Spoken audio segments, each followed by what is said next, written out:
And I'm not sure of the pricing. I see 1100 franc, which is $11, and 1380 for Hollywood premium movies, I guess. And maybe the latest movies cost more at 5 o'clock or 1700 hour. 2500 franc for Mission Impossible, which is 25 US. And looks like they have a little side business selling the movie posters. That's cool.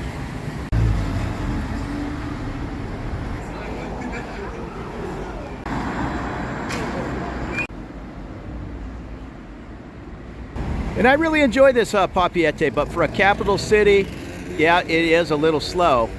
Past 6 p.m., maybe you'll find a half dozen places open.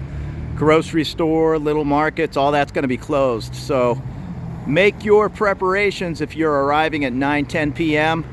Pick something up at the airport. You're not going to find anything else open, and I haven't seen any soda machines or anything like that. I just wanted a bottle of water at the hotel, and I walked about 5 blocks before I found a little newsstand that was open, and I think I was lucky to get that.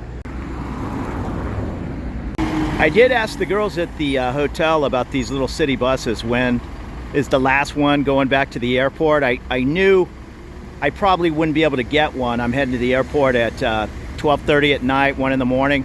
And she told me the last bus heading to the airport was 5 p.m. So even if it's 6 p.m. or 7 p.m., that's still pretty early. So it looks like it'll be a cab for me tonight.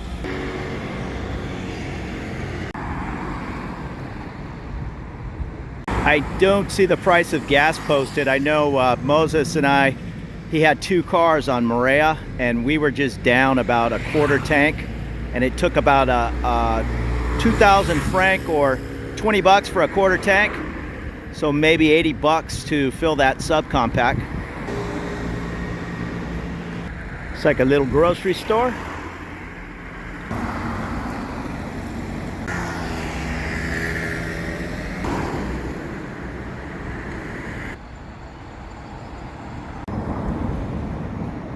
Well, I just noticed they do drive on the right side of the road, like in the U.S. Not that that's the correct side, but the right side. I'm surprised with all the French influence, it isn't the opposite. I'm so used to looking in the other direction with Thailand.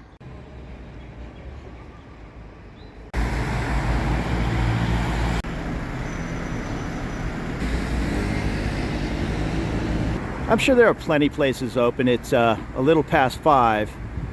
You'll just have to know where they are. But expecting everything to be open into the evening, yeah, that's not going to happen.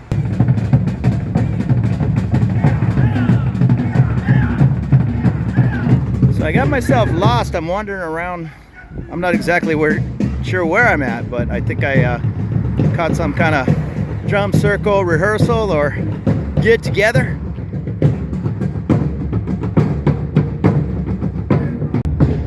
I see boat masts off in the distance, so I can't be too far from the water. That's good enough.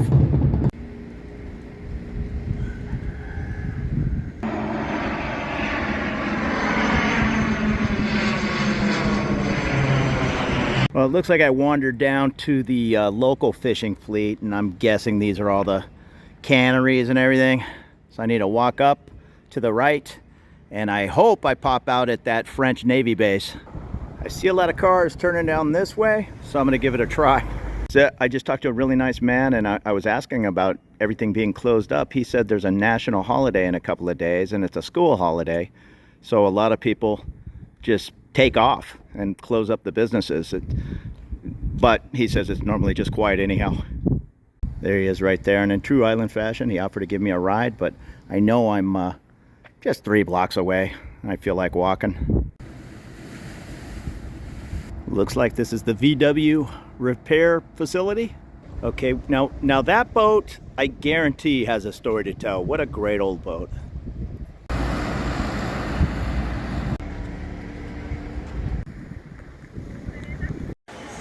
It's about 1:30 in the morning, and this line is all for one plane, the Air New Zealand Auckland, and then I'm transiting, heading to Melbourne.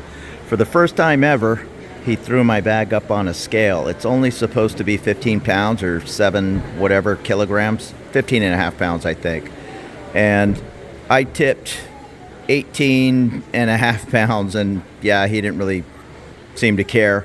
But normally I have that little backpack on my back, and I put some heavy things in there just in case they weigh me. And I got a little lazy this time. They haven't weighed me in, I don't know how many planes I've been on in the past month, 6 or 8, and it's always 7 kilogram for carry-on. So just keep that in mind. I guess you could get dinged. Worst case scenario, I have a free checked bag, so I would have just checked the little roller bag, but that's a bit of a pain. So I'm gonna head up to the gate. I did check in online and I got a boarding pass, but there's an online check-in gate, and they said, yeah, you still need to go up and have your passport checked. As expected, at 1:30 in the morning, nothing is open in the airport. That money exchange did say they open 1 hour before, actually 2 hours before and after international arrivals and departures, but they're not open now. Maybe I'm a little early. I only have maybe 50 Tahitian dollars or franc, so I'm not too worried about it. I'll try to exchange that in Thailand, or maybe even in Auckland. So Tahiti security was pretty easy. They did make me take every bit of electronics out, my GoPro battery pack, GoPro batteries, and they put them all in separate trays. So no big deal. Better safe than sorry. Took me 10-15 minutes to go up, have my passport checked. There's a, like I say, is a separate online check-in line, so don't wait in the big major line. All in all, took me 15 minutes, but still, I'm glad I arrived early. You never know, even at 3 in the morning, this one flight is packed. The small duty-free is open even at 1:45, 2 in the morning, along with a couple of souvenir shops. No signs here at the airport about the Air Tahiti Nuia strike. My buddy Moses is flying out tonight. It's 2 in the morning right now. He's flying out at 11:55 p.m. tonight to Los Angeles. Hopefully that flight is still on. I saw they had 2 extra flights today. They've canceled the flight from Tahiti to Seattle, but instead of 1 flight today, they had 3. And I know people have been stranded for days, and maybe that was the reason 3 planes took off. 2 at 1:35 and 1:40 this afternoon, and then the scheduled flight at 11:55 p.m. So hopefully things are getting back to normal. I have a couple of people I know in the budget hotel I just came from. They're stranded and getting back to Sydney, so both of them rescheduled on Air Calin, another airline, to New Caledonia, and then they're continuing on to Sydney. Hopefully that strike will end soon. So 3 in the morning, the Air New Zealand 789 Dreamliner to Auckland, then I'm continuing on to Melbourne.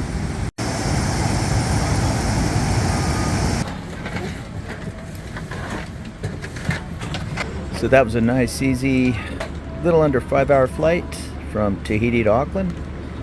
Now I need to find my connecting flight to Melbourne. 7:30 in the morning, next flight to Melbourne is at 8:50 a.m.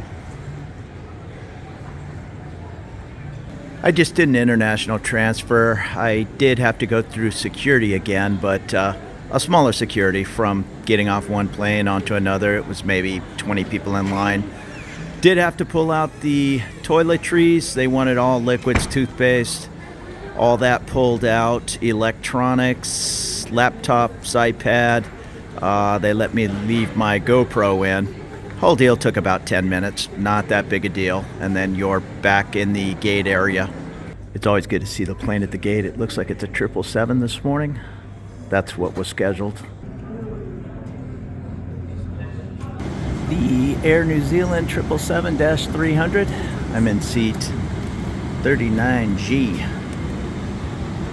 in economy for this little under 4-hour trip from Auckland to Melbourne. Once again, not worth spending business points on these short flights. I'm running out of points fast. It is a 3, 4 in the middle, and 3 seat configuration. I just got off the Air New Zealand Dreamliner. It was a 333, so a little tighter seat. Here's the premium economy cabin on the Air New Zealand 777 in a 242 as opposed to 343 in economy.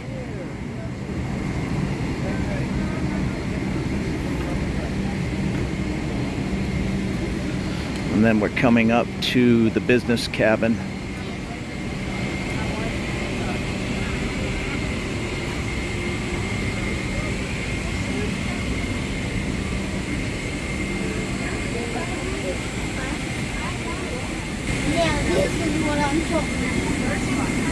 Here we are in Melbourne. Everything went smooth. I've been having trouble with my smart key in the passport. I'm using the readers here in Sydney. It didn't work.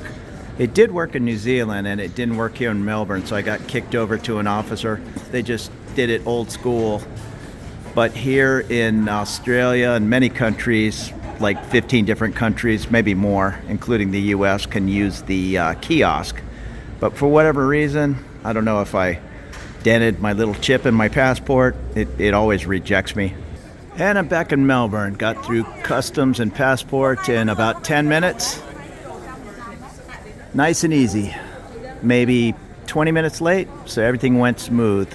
Once again, I hope my friends get out of there with the Air Tahiti strike issue. I luckily was flying on Air New Zealand today. So I left Tahiti on Wednesday at 3 in the morning, crossed the date line, got into Auckland at 7 in the morning about on Thursday. And then it was a 4-hour flight up here to Melbourne, and I'm now with time changes here at 10 or 11 in the morning. I'm not sure. I haven't pulled that phone out yet. I'm gonna go over to the Sky Bus, and it says it leaves every 10 minutes for $18. Heads right downtown. I think I'm about 10 miles away from city center and my hotel. Back to winter in Australia. It's nice and cool, but it's not too cold, and there shouldn't be rain for the next couple of days. That's great. And here comes the bus, little double-decker. I paid 36 Australian for a round trip. You save $8 rather than 2 one-ways, and you can use the ticket anytime within 3 months.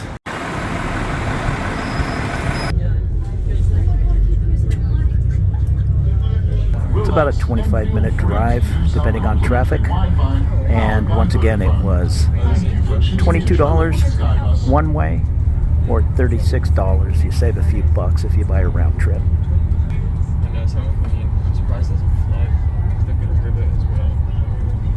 Here's the Hyatt Place off to the left. It's maybe 2 miles from the airport. We've been on this road a little ways.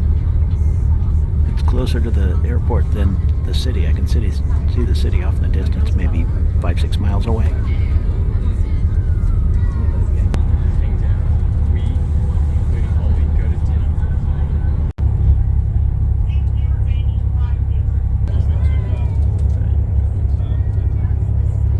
Here's a Costco here in Melbourne. Apparently it comes with a Ferris wheel.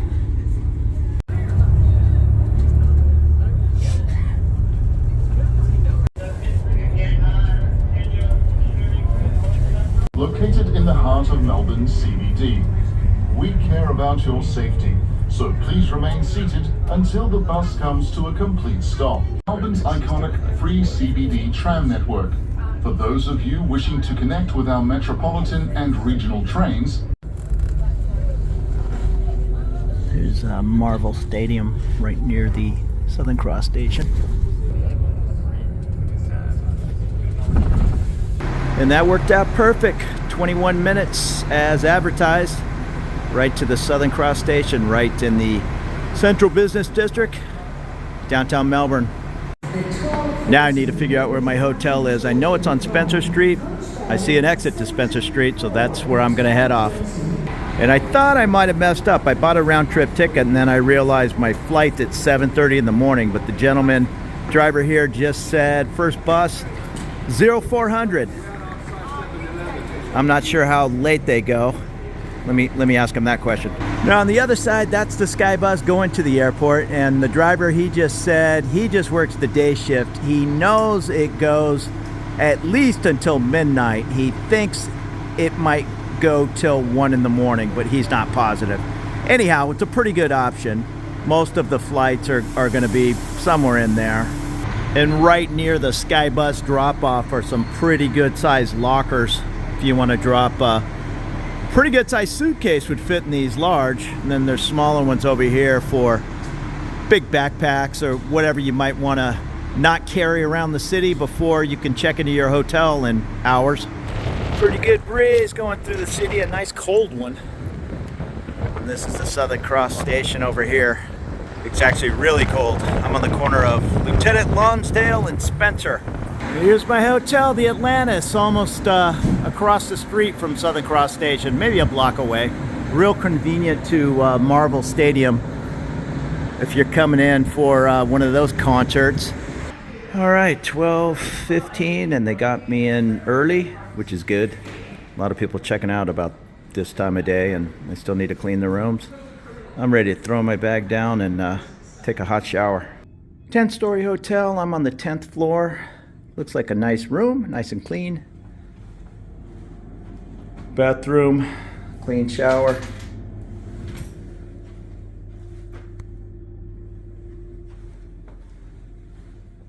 I don't see a fridge. No view. Just looking at another part of the hotel, but that's okay. Okay. Oh, there's probably a fridge in here. Yep, little fridge, safe. This will do just fine. I don't know what I paid for it. I think it was $60 or $70, and I'm right in the heart of the city.